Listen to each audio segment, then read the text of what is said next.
de nuestra salvación, por esta oportunidad que nos concede de partir el pan, de beber de la copa, como hermanos en paz, pero también por la oportunidad que nos concede de examinar su palabra. Así que les invito a que vayamos a Efesios capítulo 1, versículo 3. Dice: bendito sea el Dios y Padre de nuestro Señor Jesucristo. Esta frase con la cual comienza esta epístola nos resulta muy familiar y atribuye a Dios el Padre, Padre de nuestro Señor Jesucristo, y también nuestro Padre, porque en el versículo 2 dice: gracia y paz a vosotros de Dios nuestro Padre. Es decir, nuestro Padre es el Padre de nuestro Señor Jesucristo, lo cual nos involucra, nos introduce en la familia de Dios. Amén. Jesucristo dice en otra parte que es nuestro hermano. Sí. Él dice de nosotros: yo y los hijos que Dios me dio. Sí. Y ahí estamos nosotros, hermanos. Amén. Los hijos que Dios me dio. Y nos dio a Él como sus hermanos. Y aquí, en estos primeros versículos de Efesios, se nos dice tres cosas fundamentales que son acción de Dios el Padre, que son decisiones, que son acciones que Él realiza o realizó a favor de nosotros. Y le voy a invitar a que las revisemos. Yo las tengo subrayadas aquí, porque son tres frases tremendamente grandes. La primera, en el versículo 3, dice, a continuación de lo que leí, que nos bendijo. Nos bendijo. Versículo 4, según nos escogió. Ya, vamos uniendo. Nos bendijo, nos escogió. Versículo 5. En amor habiéndonos predestinado. Unamos las tres cosas. Nos bendijo, nos escogió, nos predestinó. Fíjense ustedes. Ahora, ¿cuándo ocurrió esto? Cuando nosotros hablamos de la historia de la fe, de nuestra historia de fe, normalmente nos atenemos a nuestro nacimiento espiritual. Es decir, ¿cuándo nacimos de nuevo? Y ahí hacemos memoria de eso y nos alegramos porque ese fue el día en que nacimos a la fe. Y cada uno recuerda ese día, porque es un día crucial. Es el día en que pasamos de la muerte a la vida, en que Dios nos alumbró, en que comenzamos a caminar este camino angosto, el día en que atravesamos la puerta estrecha y nosotros estamos al lado acá de la salvación. Pero aquí, en estos versículos, nosotros tenemos una historia anterior. Voy a usar una palabra que está un poco de moda en el ámbito del cine y la televisión. Se habla de las precuelas. ¿Ha escuchado esa palabra? Es como la historia anterior. Y esa historia anterior normalmente se repite a unas épocas pretéritas, oscuras allá, casi perdidas en el tiempo pasado, en épocas pretéritas anteriores. Nosotros también tenemos una precuela, es decir, aparte de la historia terrena, desde el día que nacimos a la fe, a la familia de Dios, nosotros hacia atrás tenemos una historia pretérita. Y pudiéramos preguntarnos, ¿dónde comienza la historia pretérita? ¿Comienza en el Calvario? No. ¿Comienza en Abraham? No. Aunque Abraham es el padre de la fe. ¿Comienza en Adán? Tampoco. ¿Comienza en Génesis 1:1 cuando dice en el principio creó Dios los cielos y la tierra? Tampoco. Nuestra historia comienza más atrás. En una época que nosotros podemos denominar la eternidad pasada. Y esa eternidad pasada no tiene límite, no tiene forma de medir. No hay ningún parámetro que nos permita medir el tiempo. Es simplemente la eternidad pasada, donde ocurren estas tres cosas que hemos leído. Él nos bendijo, Él nos escogió y Él nos predestinó. Fíjese, nuestra historia comienza allá, en esa época que indeterminada. Nosotros no habíamos nacido, pero Dios ya había pronunciado nuestro nombre. Estábamos considerados, estábamos en sus registros. ¿Puedes verlo? ¿Puedes tomar conciencia de eso? Tu nombre, el nombre que después te puso tu madre y tu padre, ya Él lo había pronunciado antes. Y mire, imaginémonos una larga fila y mucha gente, y tú en esa fila larga. Imaginémonos a Dios caminando como un general en jefe visitando sus tropas. Y va mirando a uno, señalando a uno y dice, no. No. De otro, no. Este sí. Este no. Este sí. Este sí. Este no. Hermano, y cuando estaba tu nombre, cuando estabas tú en esa fila, Él dijo sí.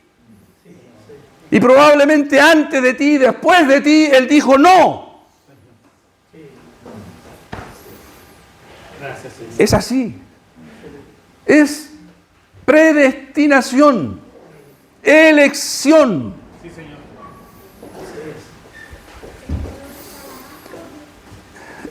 ¿Por qué? Porque tú sí y otros no. Dice, mire la respuesta a esa pregunta. ¿Por qué tú sí y otros no? Mira lo que dice al final del versículo 5. Según el puro afecto de su voluntad. ¿Por qué? Digámoslo en palabras más chilenas. Porque Él quiso. Y punto. Por el puro afecto de su voluntad. ¿Quién puede oponerse a la voluntad de Dios? Hay un ser en la creación, en el vasto universo, que le pueda decir, que se atreva a decirle a Dios, ¿por qué sí y por qué Él no? No hay nadie, nadie, absolutamente nadie, por el puro afecto de su voluntad. No fue porque te encontró bonito o simpático, porque Él quiso. Y ahí estabas tú y ahí estaba yo. Antes que el tiempo existiera. Ahora, ¿dónde ocurrió ese proceso de elección, de bendición, de predestinación? ¿Dónde ocurrió toda esta escena que yo estoy describiendo? Versículo 3. Al final del versículo 3. ¿Qué dice? En los lugares celestiales. Y fíjese que en el original en el testamento griego ni siquiera aparece la palabra lugares. La palabra lugar está puesta ahí como para darle más sentido a la frase. Pero dice simplemente en los celestiales. En los celestiales. ¿Qué es eso? Porque nosotros como seres finitos necesitamos entender que es un lugar. Pero para Dios no es un lugar. Es simplemente donde Él habita, hermano. Donde Él está, donde ha vivido eternamente. En el cielo. Allí se decidió.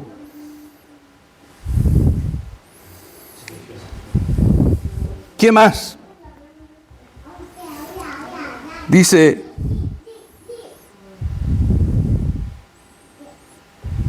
¿para qué?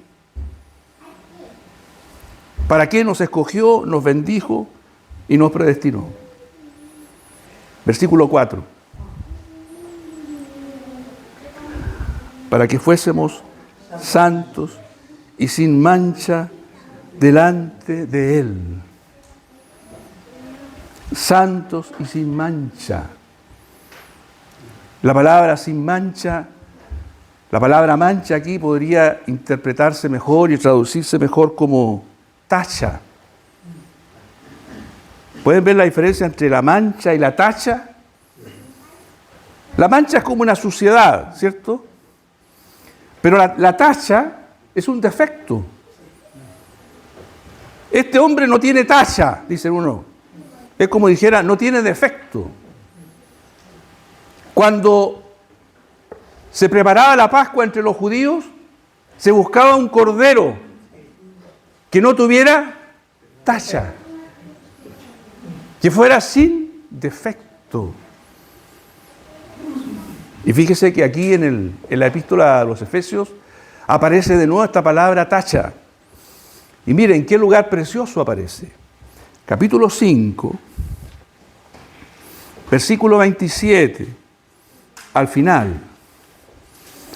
Dice, a fin de presentársela a sí mismo una iglesia gloriosa, que no tuviese mancha, ni arruga, ni cosa semejante, sino que fuese santa y sin tacha. Es decir, lo que se dijo en el capítulo 1,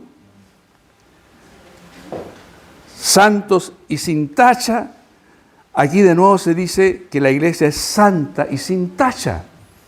Es exactamente la misma palabra. ¿Se dan cuenta cómo todo concuerda? Porque nosotros estamos llenos de tachas, pues, hermano. ¿Te has dado cuenta de eso? Las tachas aparecen no cuando nos miramos al espejo que está en el baño. En el espejo que está en el baño nosotros nos encontramos bastante bien parecidos. Pero cuando nos examinamos a la luz de su palabra, cuando estamos delante del trono de Dios, cuando estamos en la intimidad con Dios, ahí asoman las tachas. Porque en la luz de Dios es cuando vemos la luz. Es cuando vemos nuestra condición, como Isaías cuando vio la gloria de Dios y se dio cuenta. Mire qué cosa. Ahí recién se dio cuenta que él era un hombre de labios inmundos. O sea, se encontró una tacha. Sin embargo, aquí el propósito de Dios es que nosotros seamos santos y sin tacha. Y el propósito con la iglesia es llevarla a ser santa y sin tacha. Bendito sea el Señor. ¿Para qué hizo todo esto? ¿Para qué nos bendijo y nos escogió y nos predestinó? Versículo 6. Para alabanza de la gloria de su gracia, para alabanza de la gloria de su gracia, con la cual nos hizo aceptos en el amado. Esa expresión nos hizo aceptos también se puede traducir como con la cual nos colmó de favores en el amado. Nos colmó de favores en el amado. Entonces nosotros fuimos creados, fuimos bendecidos, escogidos y predestinados para la alabanza de la gloria de su gracia. La gloria de la gracia. La gracia está siempre presente, desde principio a fin de nuestra vida cristiana. La gracia está al principio para salvación y la gracia sigue estando presente hoy para estar en pie. Porque si no fuera por la gracia no estaríamos en pie. Habríamos caído, la tentación nos habría vencido, el diablo nos habría tragado, el infierno nos habría succionado. La gracia de Dios es la que nos tiene en pie. Pablo decía, por la gracia de Dios soy lo que soy.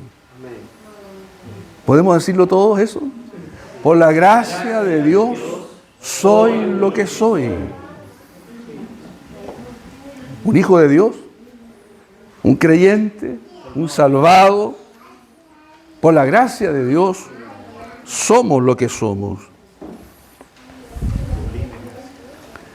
Versículo 7.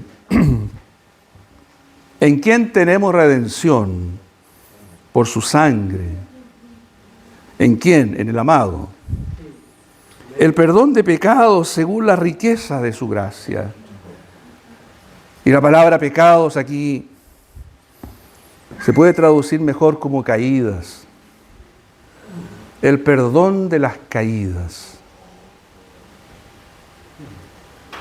¿Qué te parece la palabra caídas? ¿Has tenido por casualidad alguna caída? ¿Has tenido algún tropiezo? Porque si hablamos de pecados, en muchas partes de las Escrituras se nos dice que el Señor vino para quitar nuestros pecados, ¿verdad? El Cordero de Dios que quita el pecado del mundo. Pero ¿y las caídas? ¿Qué? ¿Saben?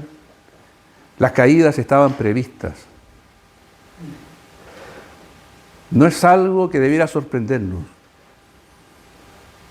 Todos los grandes hombres de Dios y los pequeños han tenido tropiezos, han tenido debilidades, se han visto en una noche oscura, han atravesado un túnel negro, han apostatado, han negado al Señor, han huido, han escapado como Jonás. Todos.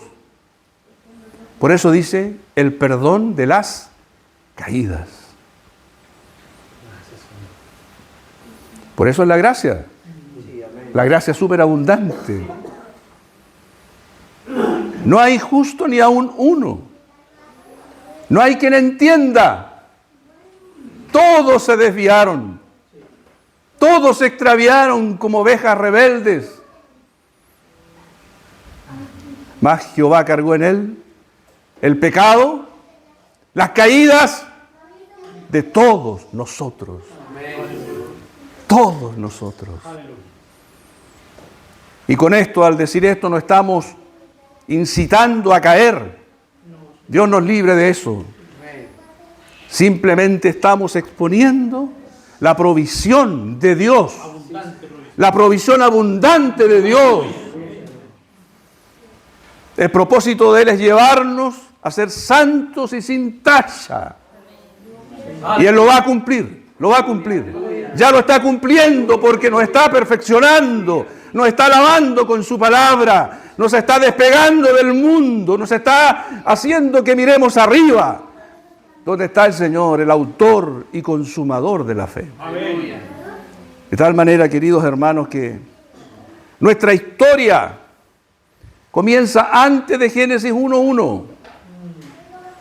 En estos celestiales, en estos ambientes donde Dios es supremo, donde su voluntad no tiene contrapeso, por el puro afecto de su voluntad. Y la palabra afecto es deseo, por el querer. De nadie más se puede decir eso, de nadie, ni siquiera del Hijo bendito, porque aún el Hijo supeditó todas las cosas al Padre. Un poquito más abajo, hermana. Un poquito más abajo. Gracias al Señor. Entonces, estamos en esto, estamos viendo la precuela, estamos contando la precuela, hermanos. El capítulo anterior. Y nosotros estamos tan agradecidos por lo que Dios ha hecho. Vamos a ir a Primera de Corintios, capítulo 1, verso 9. Es un versículo muy familiar para los hermanos más antiguos. Lo vamos a leer juntos y lo vamos a repetir y lo vamos a proclamar y lo vamos a alegrar en él. Dice, y lo podemos cantar también. Dice, fiel es Dios, por el cual fuisteis llamados a la comunión con su Hijo Jesucristo nuestro Señor. Fuimos llamados a la comunión con su Hijo Jesucristo nuestro Señor. Fiel es Dios. Él nos llamó. Él nos trajo. Imaginémonos un pastor que va por las montañas. El pastor que le pone nombre a sus ovejas. ¿Podrán ustedes creer que es así? Para el pastor no importa la cantidad de las ovejas que tenga y que parezcan ser todas iguales. Él las conoce en sus pequeñas diferencias y les puede poner un nombre a cada una. Y luego entonces se para arriba del monte y llama a las ovejas extraviadas, a la oveja perdida. Dios nos llamó para que tengamos comunión con el Hijo. Cuando nosotros participamos del pan y de la copa, ¿qué significa esto? Significa comunión. Tenemos comunión con Cristo. Tenemos parte con Cristo. De tal manera que esto es una obra preciosa que Dios el Padre ha hecho por nosotros. Vamos a Juan, capítulo 6. Evangelio de Juan. 6:44. Dice así: ninguno puede venir a mí si el Padre que me envió no le trajere, y yo le resucitaré en el día postrero. Nadie puede venir a Jesús si el Padre no lo trae. Y yo le he compartido a los hermanos la alegría que me produjo cuando vi en una versión de la Biblia que aquí, en vez de decir no le trajere, dice no le arrastra. Entonces, eso cambia un poco la perspectiva. El Padre nos toma y nos trae a Cristo. Y nosotros nos resistimos un poco, porque queremos conservar nuestra independencia, nuestra vida humana. Sin embargo, el Padre nos arrastra y nos pone en Cristo. ¿Te ha pasado eso que tú a veces te opones? ¿Te resistes? Hay dentro de ti una fuerza centrípeta. Y la fuerza centrípeta lo que tiene es que tira todo lejos. Imagínense una hélice dando vuelta y usted le pone algo allí. La hélice, por la fuerza centrípeta, centrífuga, la tira lejos.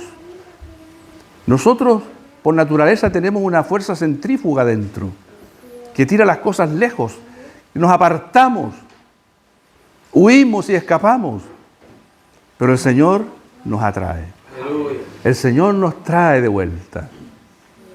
Y esto significa lo que Dios el Padre ha hecho con nosotros. Ahora, Mire lo que dice en Juan capítulo 10, versículo 28.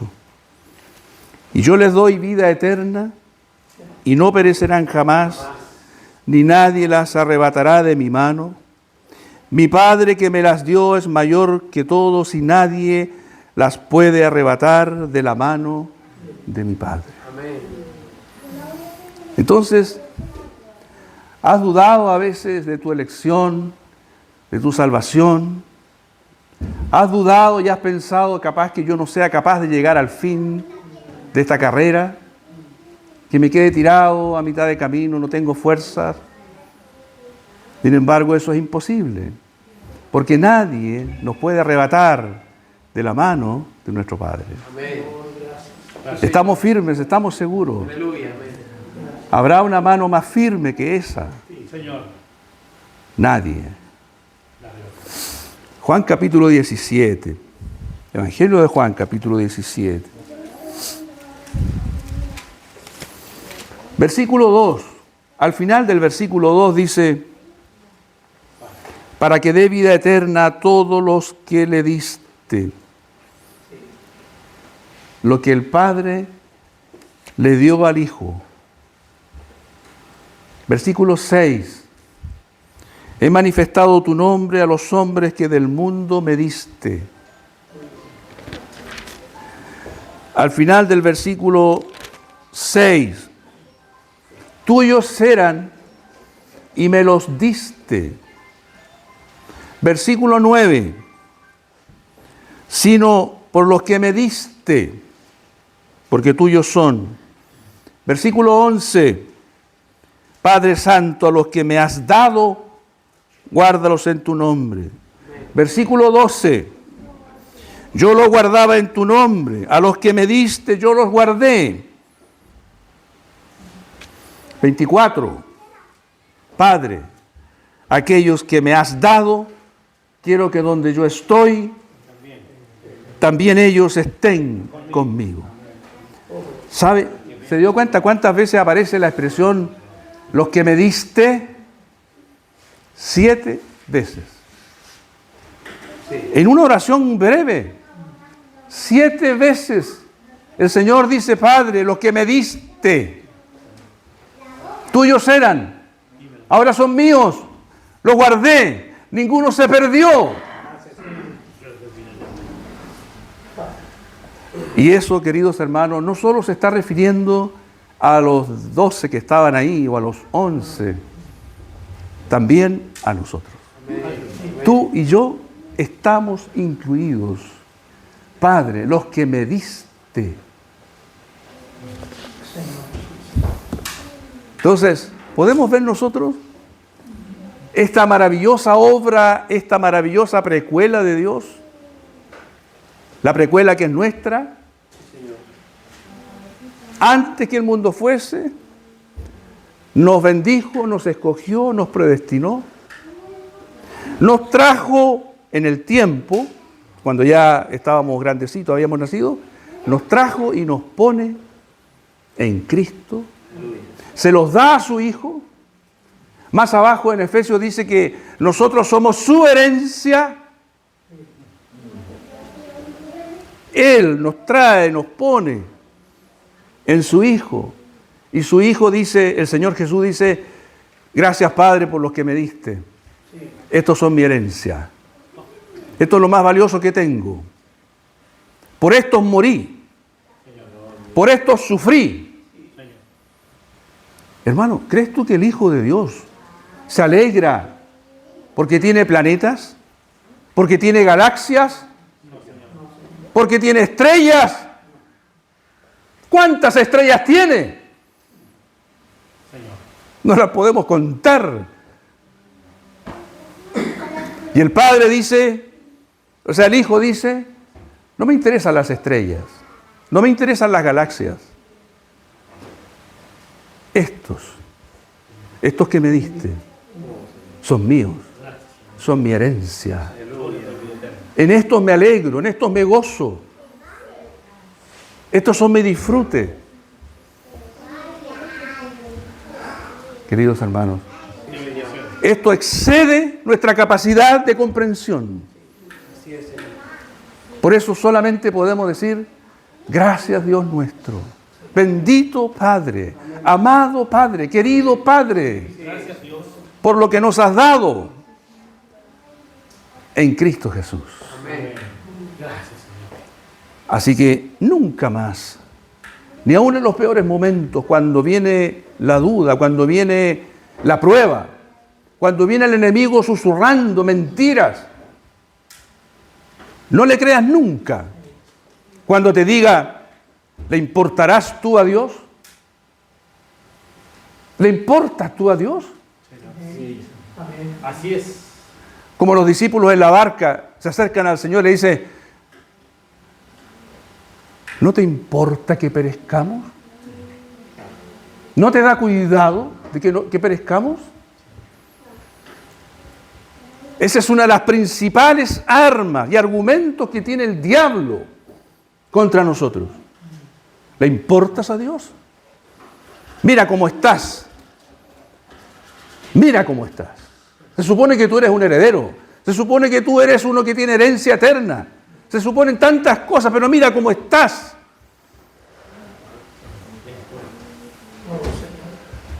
Querido hermano, hermana, tú le importas a Dios. Él murió por ti, murió por mí. ¿Cuál es el fundamento de nuestra fe, de nuestro caminar, de nuestra seguridad? Es esto que ocurrió antes que el mundo fuese. Antes que hubiéramos hecho bien o mal. Porque Él dijo, a Jacob amé y a Esaú aborrecí. Este sí, este no. ¿Puedo mencionar nombres? Luis sí, Anacleto no, Samir no sé, se me ocurre. Higinio sí, este otro no y este otro tampoco. Y así podríamos ir por toda esta sala diciendo, tú sí. ¿Por qué? Porque yo quiero. ¿Cuándo lo determiné? Antes que tú siquiera tuvieras un suspiro, un bajido. El bajido es esa respiración cortita que hacen los bebés. Antes del bajido, yo ya te había escogido. Bendito sea el Señor. Aleluya. Te damos gracias, Dios nuestro. Gracias por tu misericordia. Gracias por tu elección, por tu bendición, por tu predestinación. Cosas que no entendemos cabalmente, pero que recibimos por la fe, con gratitud y con alabanza en nuestro corazón. Nos gloriamos en ti, Señor. Tú eres nuestra gloria, nuestra firmeza, nuestra fuerza. Tú nos das estabilidad, le das sentido a nuestra vida. Te damos gracias, Señor, por Jesucristo. Gracias porque nos diste a Él, nuestro pastor amado, nuestro Salvador eterno, nuestro Cordero perfecto sin tacha. A Jesús la gloria y la alabanza por los siglos de los siglos. Amén.